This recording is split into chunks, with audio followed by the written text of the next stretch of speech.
আসছি পরে খবরে। সল্টলেকে ছিনতাই, গ্রেফতার অভিযুক্ত। সল্টলেকে ছিনতাইয়ের ঘটনায় গ্রেফতার করা হলো এক অভিযুক্তকে। গ্রেফতার করলো বিধাননগর পূর্ব থানার পুলিশ। সল্টলেকে ছিনতাইয়ের ঘটনায় গ্রেফতার অভিযুক্ত। লক্ষাধিক টাকার গহনা ছিনতাইয়ের অভিযোগ ওঠে। একই সঙ্গে নগদ টাকাও ছিনতাই করা হয় বলে অভিযোগ। ফোনে রয়েছেন আমাদের প্রতিনিধি সন্তোষ ঠাকুর। সন্তোষ, ঠিক কি ঘটেছিল বিস্তারিত জানবো তোমার কাছ থেকে। দেখো স্বর্ণালী, গতকালের ঘটনা, যখন গতকাল সল্টলেকে যে ব্লক, সেই ব্লকের স্টেট ব্যাংক অফ ইন্ডিয়া, সেই ব্যাংক থেকে একজন সল্টলেকের বাসিন্দা বেশ কিছু গহনা এবং টাকা নগদ তিনি নিয়ে ফিরছিলেন নিজের বাড়ির দিকে।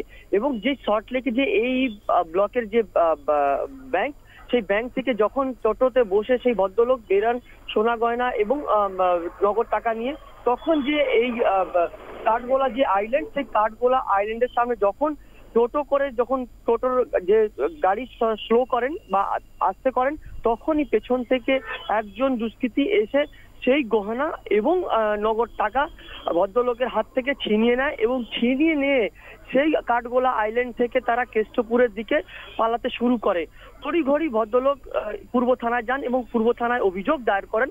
এবং পূর্ব থানা অভিযোগ দায়ের করার পর বিধাননগর পুলিশের পূর্ব থানা তারা তড়িঘড়ি সিসিটিভি ক্যামেরা ফুটেজ দেখে এবং দুষ্কৃতীকে চিহ্নিত করতে পারেন এবং তারপর তাদেরকে গ্রেপ্তার করা হয়। এবং পুলিশ সূত্রে খবর, যাকে গ্রেপ্তার করা হয়েছে সে বিধাননগরের বাসিন্দা, অর্থাৎ বলা যেতে পারে দমদমের বাসিন্দা। এবং দমদমের বাসিন্দা, তাকে দমদম থেকে গ্রেপ্তার করা হয়েছে। ইতিমধ্যে তার থেকে জিজ্ঞাসাবাদ করা হচ্ছে পুলিশের তরফ থেকে।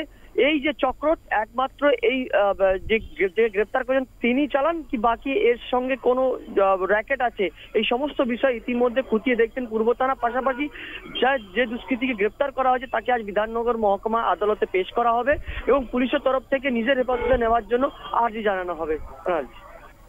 ধন্যবাদ সন্তোষ। আমাদের সঙ্গে ছিলেন সন্তোষ ঠাকুর, আমাদের প্রতিনিধি।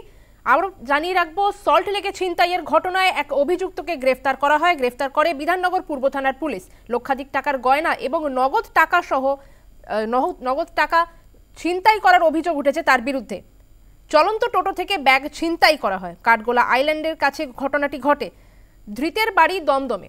পুলিশ সূত্রে এমনটাই জানা যাচ্ছে।